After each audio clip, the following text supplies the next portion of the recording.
Hi, welcome to Behind the Saddle. My name's Liam, and today we've got professional jockey on the show, Rossa Ryan. How are we, Rossa? Thanks for coming on. Very good, Liam. Thanks for having me. Have you been up to much over the New Year period, or just keep on riding them winners? No, I took a month off there. I went home to Galway in Ireland. Did a bit of farming. Was pretty happy with that. Chilled out with the family. It was grand. That's good to hear then. So let's just take it right back to the very start for yourself. I know obviously previously, obviously I know Connor who's been on the show, obviously you are from a racing background. How did you first get involved in the racing, obviously wanting to become a jockey? Um, my father trained jumpers back in the day. Yeah. Kind of by the time I was leaving, it was mainly there was a couple of horses on the track, but it was mainly pointers, and yeah, that was kind of it. I thought I was going down the jumping line.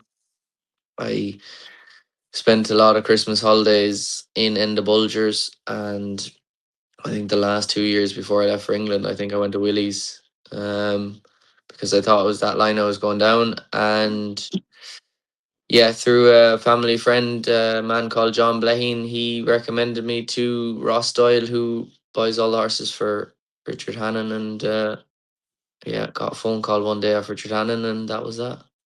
And obviously, what was the transition like? Obviously, coming from Ireland, obviously where you live, over to England. What was that? What was that like for yourself? And obviously, a big must be a big moment in your life.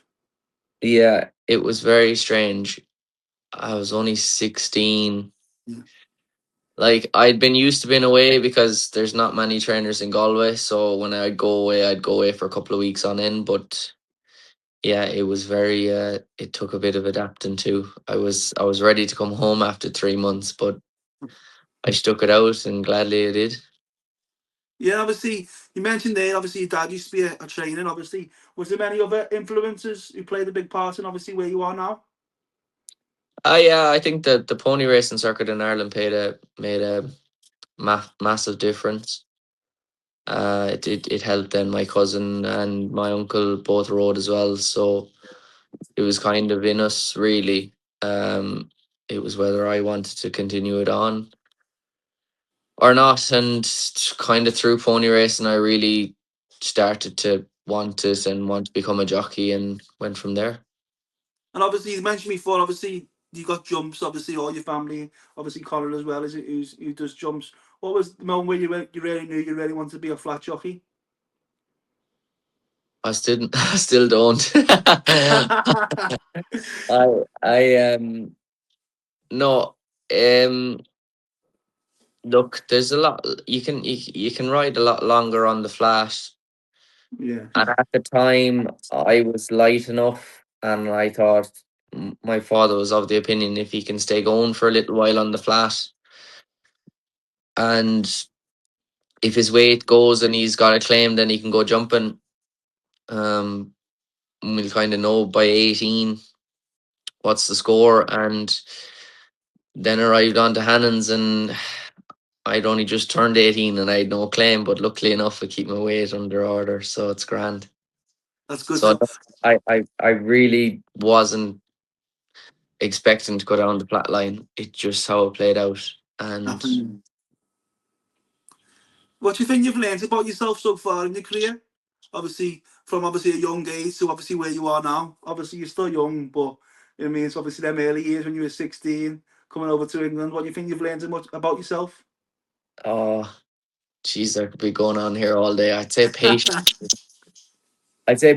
is a big thing. Um, I was one of those that came over like every other 16-year-old thinking it'll happen straight away, and it didn't. And um, yeah, just turning up for work. I know it sounds mad, but Yeah. the little things, being on time, and doing everything spot on and right as an apprentice, be it mucking out and whatever, that it was done to the best it could be done to. And yeah, putting the graft in, and hard work, probably that's what it comes down to at the end of the day. No, definitely. I say, as you mentioned there, you've got to be very hard working and obviously willing to learn as well. And obviously, as you said before, there's so many more careers that in racing, not just being a jockey. How vital are like the people like the yard staff and obviously the head travellers and obviously so many poor careers in racing? How vital are they in the industry? Oh, they're the unsung heroes, and I think probably that's maybe where racing falls down Yeah, a bit. Is they don't get the recognition. reward exactly, yeah, the recognition. Because without them, like even down to the like even down to there's people in the yards that are less experienced, but they deal with the horse on the same horse on a regular basis. When something's not right with that horse, most people would miss it. But because they deal with it every day, they know it's like yeah, they just know the little things, and them little things over time become bigger things, and things that could have been nipped in the bud as being a small thing didn't get listened to, and it became a big thing, you know. Definitely 100%. And what do you think the hardest part of your job is, being a jockey? Uh, Obviously, a lot of people out there's there a lot of obviously just traveling. watch the Yeah, race there's a without lot. telling or see don't see what happens behind the scenes, do they? No, yeah, there's a lot of traveling, and I'm not exactly the smallest in the weigh room, so I have a lot of sweating as well. So combine them both, yeah, you have nearly too much time to think about what's going on. So let's just take it back to your first winner, first ever winner. What was that feeling like for yourself? And obviously, what was that feeling like for your family, seeing that? Uh, it was brilliant. I mean, none of my family turned up because it was my sister's birthday, and to be honest, it was a bit of relief for me because it was taking me forever. I think I had like 16 rides before I first got a winner, and it just wasn't happening. Um, but it was great because it was trained by Paul Flynn, who I had been in ride now for before when I was younger. Um, we used to gallop horses quite regularly with him, and it was owned by an next door neighbor of ours and an old owner that used to be in the yard back when all of our horses were on the track. So it was, yeah, it was quite a big enough deal, to be honest. I was at home anyways, and my uncles were home from Australia. That's why everyone didn't come up, but it was good crack when it happened. Yeah, at least you'll always remember that moment, eh? Yeah, I can't really go wrong. First winner in Ireland was my sister's birthday, and my first winner in England was St. Patrick's Day. So it's fairly easy to remember. Yeah, it must be an omen, yeah. So let's just think a little bit about yourself, obviously, in the saddle. What's like a day look like for you when you are riding? Well, you go the height of the summer, day in the life. There's quite a few trainers Obviously, I'd ride for, so I'd yeah, go wherever. obviously, you know yourself. Obviously, there's a lot of traveling involved as well, isn't there? And obviously, you don't have to deal with weight restrictions and stuff like that. Obviously, you said you are a tall lad as well. Yeah. It depends what sort of day, but you'd have to go right out in the morning and then come back and have a sweat to get down to whatever weight was needed for that day, and then off racing home, rinse and repeat again. Like Yeah, yeah. that's really it. But there's a lot of, you have to factor in when you'll be done riding out to get home, rush home to when you can do your sweating to then get into the races on time, and all of the above, and then you have to ride the horse as well, like, and deal with owners and all that. So there's quite a bit of thought that goes into every day. And obviously, you've had a thousand. Well, I think earlier on in October, you had 1,000 British winners as well, didn't you? What would you say the proudest moment of your career and probably highlights of your career so far is up until now? I mean, it's hard not say the arc, Yeah. as that was just an unbelievable day, and I don't have much I don't remember a whole lot of it. It was kind of a blur after she won. Was it I July think Cup you up there? July Cup would be up there. I think for me personally, one of the most memorable days on a race course was the Pretty Polly. It was my first Group One winner for Rafe. Um, First Group One winner in the Judmont Silks, but it was in the Curragh, and my grandparents came, and they never go racing. They're Oh, mate. they've slowed down a small bit, Yeah, and they came, and I'll never forget. My granddad came into the parade ring after, took over the parade ring, and he stood up beside the mayor. Thanks to Rafe and Judmont, they let my granddad stand in for the photo, and he stood up yeah. beside the mayor, and she stood there beside him like nothing had happened. And that was, if I could have bottled up that with them there and that happening, I'd take that probably over. And And have you got that picture on the wall somewhere, I hope? I have it on the wall, and I have it in my grandfather's pub as well. So made sure that was there. Oh, amazing. So what's the obviously support like back home and stuff like that for yourself? Obviously, you are a big name in the sport. What's the support like for yourself? It's good. I mean, I go home there at Christmas, and it's great to see everybody. But a lot of people at home understand racing. They'd watch it, you know, and a lot of people that know mum and dad would watch it just to, if something's on, they'd and tune in and see it. Um, but also, what I feel like going home, they know about racing, but they Yeah, don't care too much about it. So they're delighted if I have a big winner, which is great. But when I come home, I'm just, you know, David Ryan's son, yeah, my father.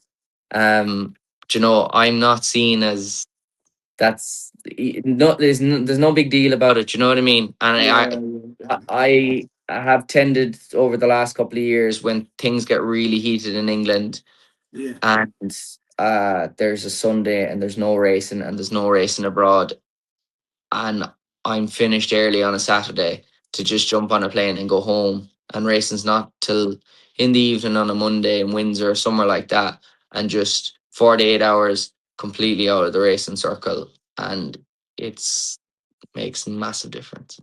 No, definitely. I imagine it can be good for you, obviously, as well, for like your mental well-being and stuff like that. Obviously, I'm just like obviously switch off from racing and obviously just having a normal day to day. Obviously, a Sunday. Exactly. You get to take yourself completely out of the circle of racing, and just relax. And I would pretty much nearly switch off my phone and just, right, I am not doing anything till Monday when I get back, and I'll deal with it then. So it's a big help and something I use to my advantage for me personally. So yeah. No, yeah, it's definitely good to hear. Obviously, what's it like rather than obviously the Arc and obviously big races like that, the July Cup, big events in the UK and Ireland? What's that like? What's that feeling like, and what's it like personally to you?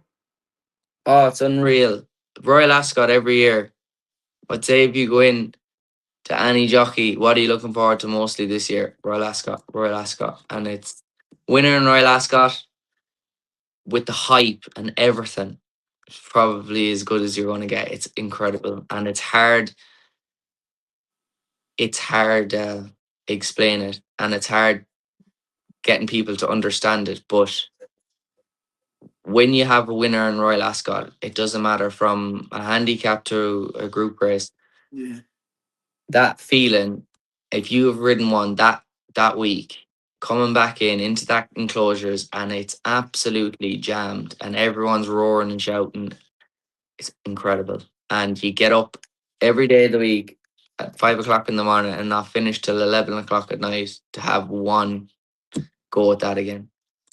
no, yeah, it is an amazing event, obviously, and it's obviously watched well by everyone. And obviously, mentioning Royal Ascot, obviously, you've rode out for the Royals quite a few times, haven't you, in your career?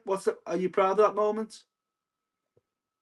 Yeah, I mean, I probably don't make much of a deal of it because I'm Irish Yeah, yeah, compared to some other people, but no, it's great. I was lucky enough. I got to meet the late Queen, and now I've met the King, and it's been I haven't I can't really say anything wrong because they've been lovely to me when I've met both of them. Um, so yeah. I probably don't make a big deal about it, but I just get Yeah. on with it. No, definitely. Obviously, before a race, obviously, just speak to the king or the queen anything about racing, or did he ask you any questions or anything like that? Yeah. Oh, yeah. Yeah. It'd be like you speak to them like they're just normal owners. Yeah, yeah, What I plan to do and how I plan to execute it, and so on and so forth. And then if you're caught in the parade ring for a bit longer, they've had plenty of conversations and whatever, and they're lovely people. And uh, yeah, it's a privilege to ridden winners for them and to meet them and so on and so forth. But you know, it's all great. But at the end of the day, when I get up on that horse, I've got a yeah. job to do. So I can't get too kind of taken away from it as well. You know. No, yeah, 100%, definitely, and it's fascinating to hear as well. So obviously, there's obviously as well as all the highs, there's the lows as well of obviously being a jockey. What would you say your biggest setback or in your career so far has been? Oh Jesus. Uh it took me a while to come to terms with putting up with the abuse online. Oh, It right, used okay. to affect me when I was younger, but I wouldn't take any note of it now. Uh, and I'd say the biggest thing I had to learn the last couple of years was just leaving the races at the races. Like I could be in bad humor leaving the races because I got beat on one or whatever. But it's like a golfer taking a swing. If he Yeah, messes once, he's got to change his. He's to reset, and that's the same with us going out in every race. You have to reset. You have to just put it behind you because if you don't, it's not going to work out. And grand and all, if you reset and you still continue to have a bad day, you might go home in the car in a bad mood. But I know as soon as I get home and open that front door of the house, that's it. Just no more problems, no more worries. I'm at home, safe place, chill out. It's parked there, and yeah, definitely. Obviously, I know you before you did mention obviously about the abuse online and stuff like that. Did that affect your confidence in any way going forward? uh, not maybe. So it's hard to say, but it would more get you guessing. What are people watching here? Yeah, No, I'm look. Is it? Does this lad really understand? And then I'm very much grateful that I have a father that is very good at reading a race and will be the first one to tell me when I'm wrong. yeah. Uh, but I've kind of know when I am wrong and when I'm not wrong. And yeah, that sort of abuse online, I just take amusement to it. Probably before I didn't, probably took it a bit personally back in the day, a couple of years back when I kind of got going and got started. But I have, it doesn't really bother me at all now. No, definitely. And obviously, it comes back to obviously being obviously motivated and obviously taking everything on the chin as well, isn't it? And obviously dealing with the setbacks in some ways. So let's just talk about obviously so far. Obviously, what would you say your obviously when we went talk about racing and obviously you do have talks with the owners and stuff like that beforehand and trainers. Have you ever been in a race where it's not quite going your way and you've had to adapt to it to the race in general? Oh, that's happens most of the time. You could have Yeah, plan A, B, or C, and it's plan Z you go to. But a lot of it then is down to that the owners have faith in you and the trainer that you've made that decision, yeah, and that's probably where riding with confidence. If you're riding winners regularly compared to somebody that isn't, it's them split second decisions where it just falls completely natural because you're on a high, winners are flowing in, everything's going right, compared to maybe somebody that it isn't, and they just don't react. They take an extra second to react, and it can sometimes be the difference, but that's racing, that's how it goes. no, definitely 100%. So just learn a little bit about you, Rossa. What you do when you're not in the saddle? And obviously, I know you like your football, Man United fan, which I'm not too happy about over here. But what you doing when you're not in the saddle? uh I play a bit of golf, but nothing major. I have a good bunch of lads, and go do something with them. Um, or pay good attention to the football now.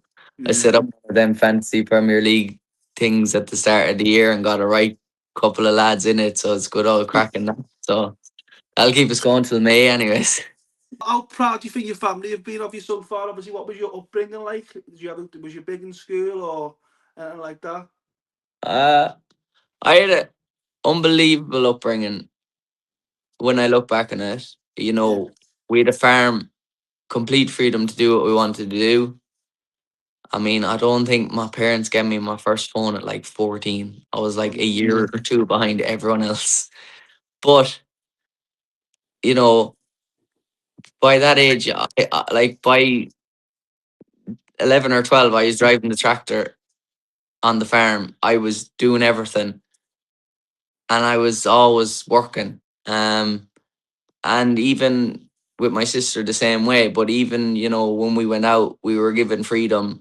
I think my parents went by the rule that there's no rules until you get in trouble. So if you find the line and what you can't cross, then you can keep going until you cross that. And if you don't cross it, you have complete freedom. So yeah, I my father was hard on us, but so he should. But the two of us have turned out okay. no, yeah, that's good to hear. Was it ever a plan B? Obviously, if it didn't work out for you being a jockey, was it anything else that you'd ever want to go into? Uh, Or Not really. I might have gone down the road of being a carpenter or something, a trade, but I wasn't very good in school and I had no interest in it. I had horses and Gaelic football on my mind from all the time. And yeah, Gaelic football unfortunately got the boot. But if horse racing didn't work out, I'd have probably done a trade and gone back playing Gaelic football because I quite enjoyed it. But luckily, horse racing has done me well, and I'm still going anyways. no, most certainly has. So we're going to play a little game now, Rossa. So we played this for the last couple of jockeys. We're going to try and, well, you're going to try and name as many race courses you can in a minute. So I can tell you the record to beat is 40 up to now, and that was set by Dylan Johnston. Is that I can tell in you, England? I can in it. So Northern Ireland and England. Okay, Okay, I can tell you, Connor, your cousin Connor got 37, so that's the beat. I heard you're quite competitive as well, so. not really. Right, I'll let you know when to go. Go. Downpatrick, Downroyal, Aintree, Beverly, Goodwood, Ascot, Bath, Chepstow, Fosslas. Um, oh, you've caught me out now. Doncaster, Suddle, Wolverhampton, Lingfield, Kempton, Newcastle, Carlisle, uh, Hamilton, Ayr, Perth, Catterick, Bangor, uh, oh, getting caught out. 20 seconds. Newmarket, Yarmouth, um, Haydock, Chester, uh, York, and That's time. So I can tell you got 27. So yeah, you're not bottom of the leaderboard. that's Obviously, then big Connor as well. let him have one. Yeah, let him have fun. I was going to ask you a few quick fire questions now, Ross. Then. So, what's your favourite race course to ride that? Ascot, And your favourite winner so far? Obviously, there's obviously Blue Stocking, obviously. yeah, Blue Stocking and the Ark is probably favorite winner. And what's one ride you'd love to win that you haven't already? The Derby, The Derby. Favourite cheat meal? Thai green curry. Oh, that's a new one for the channel. What's your favourite holiday destination to go to? It'd be a toss up between Miami or Dubai. so far. I Nashville's on the list, and I think that'll top them all. But Do you have any favorite series or a film that you like to watch? favorite series would be probably. I just finished Landman. That was good. Enjoyed No, that. I have to Favorite watch that. movie of all time would be a toss up between Braveheart or what was the rugby movie about South Africa? Oh, rugby's not on my sport to watch, I can't unfortunately. remember the name of it, but yeah, probably Braveheart to top it. Braveheart was one of the best films ever made. Who would you say your best friend is in racing? Uh, Probably Adam McNamara. He used to be a jockey. He's now representing us in the PGA. Yeah, yeah, I spoke to Adam before. Actually, speaking about Adam, I had a really good interview when I set this behind. I set it up and he gave me lots of advice because obviously he does a podcast himself on the Well, sport and life. So, I'd call him in because he lives with me, but he's away doing my Thai or Muay oh, is Thai or he? Yeah. college. Oh, Yeah, yeah.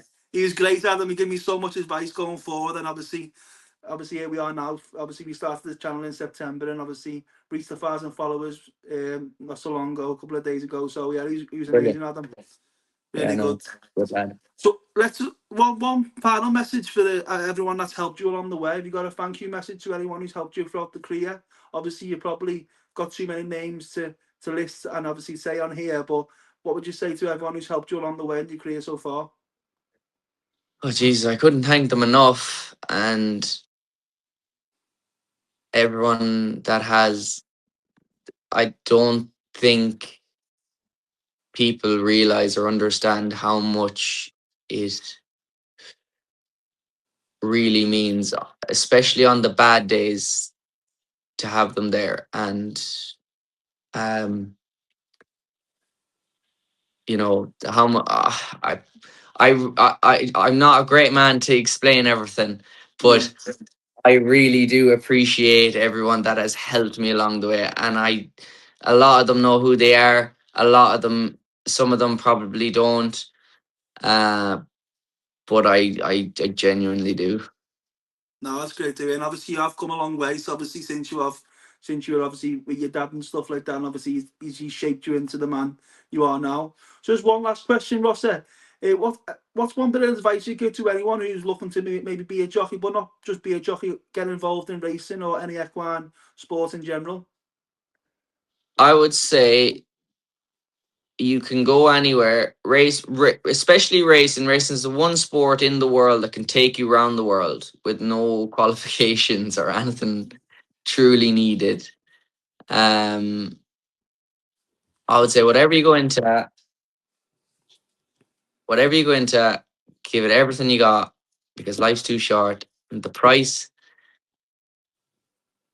the the price of sacrifice is definitely a lot worse than the price of regret. No, definitely, it's great advice. And we're gonna go for one more bonus question. Where's Rossa Ryan going to be in the next couple of years? Where do you hope you want to be? More winners, more rides. More winners. Yeah, I mean, I haven't done too bad the last couple of Yeah, years. yeah, I would love, I would love to get another blue stocking because I think if I got another one of them, I'd appreciate her a lot more than I did. Um, and yeah, that's the goal to find the next one. And if we can, great. If we don't, I really do miss her. But no, hopefully just stay healthy and injury free, and yeah, keep riding winners be grand. I'll be happy away. and what? How should we all look back on your name? How do you want everyone to look back on you as a jockey in the future when you? Probably not the most talented, but I will work. I'm not afraid of work, so I haven't heard anyone that said I'm lazy yet, but I suppose you'll put this out now and someone will say it. So I've kind of lined myself up there, but no, I would like to think I've always been someone that hasn't been afraid of work. So yeah, Yeah. we'll go with that. Well, Ross, it's been a privilege, and thank you very much once again. I can't thank you enough for coming on the show. It's obviously you've been a great talk. It's been a great talk today, and obviously we wish you, me himself, and obviously behind us, I wish you the very best of luck in the future, and obviously, hopefully, the blue stocking along the way. Yeah, hopefully you bring me back and I'll have another one. It'd be great.